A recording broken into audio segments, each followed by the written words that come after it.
हिंदू सैनिक अपने जाति धर्म को बचाने के लिए हमेशा मुस्लिम सैनिकों से हारते रहे। जब कभी उन्होंने देखा कि मुस्लिम आक्रमणकारी या मुस्लिम सेना भारी पड़ रही है तो ये मैदान छोड़कर भाग जाते थे। और राजा अपनी पत्नियों का कत्ल इसलिए कर देते थे कि अगर वो पकड़ लिए गए और उन्हीं पत्नियों को मुसलमान शासक अपनी पत्नी बना करके उनका धर्म भ्रष्ट कर देंगे, इसलिए उनका कत्ल करते। 27 ईस्वी में मेवाड़ के राणा सांगा की पराजय के बाद केवल एक राजपूत शक्ति बची थी, चंदेरी का मेदिनी राव। बाबर ने उस पर भी आक्रमण किया। 28 जनवरी 1528 ईस्वी को दोनों सेनाओं में मुठभेड़ हुई। घेराबंदी के दूसरे ही दिन राजा मेदिनी राव इस निर्णय पर पहुंच गया कि मुगलों का मुकाबला करना बेकार है, अतः उसने लड़ाई बंद करने का फैसला किया। किले के अंदर की सब स्त्रियों को मेदिनी राव के कहने पर उनके आदमियों ने कत्ल कर दिया कि ताकि उनकी पत्नियों को, उनकी स्त्रियों को मुसलमान रख करके उनका धर्म भ्रष्ट न कर दें। स्त्रियों आदि को खुद ही कर देते या उन्हें आग में कूदकर आत्महत्या करने के लिए उकसाते। आज तक इस रीत का उल्लेख जौहर के सम्मानित शब्दों के साथ किया गया और किया जाता है।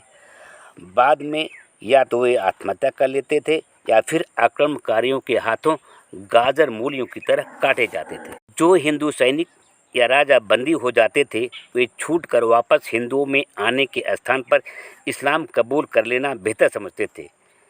1018 में जब महमूद गजनवी ने 12वां हमला किया तब की एक घटना है।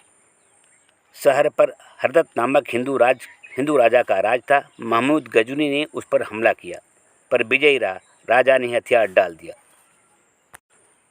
जब कभी किसी हिंदू राजा ने मुस्लिम विजेताओं की कैद से निकलकर पुनः शक्ति संग्रह करना चाहा तो उसे पग पग पर अपमानित किया गया, क्योंकि वह धर्म भ्रष्ट हो चुका था। हिंदू सैनिकों को युद्ध से धर्म भ्रष्ट होने का डर लगा रहता था।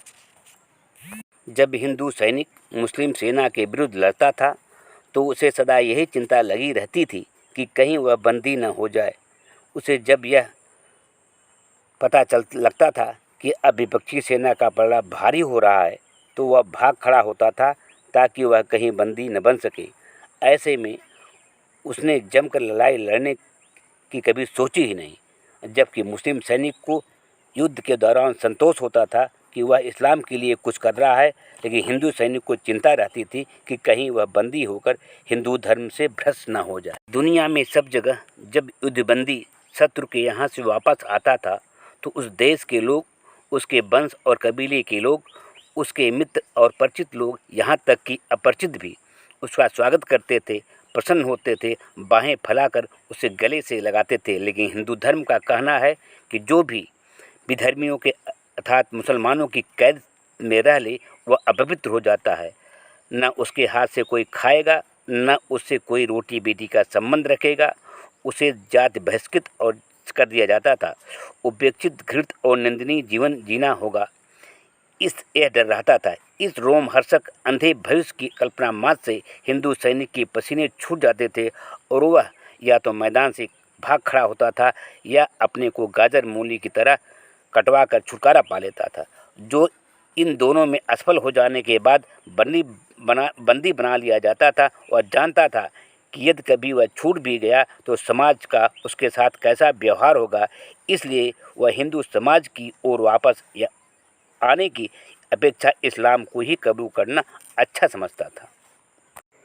क्रांतिकारी यशपाल ने भी अपने उपन्यास झूठा सच में दर्शाया है। उसे पढ़ने पर पता चलता है कि 1947 के काले और सांप्रदायिकता के घातक विष से भरे दिनों में अपहृत युवतियों को कैसे उनके हिंदू माताओं पिताओं ने अपने घरों की देहरियों तक लागने नहीं दी, जब वे अपहरणकर्ता विधर्मियों के चंगुल से जैसे तैसे छूटकर वापस आई थी।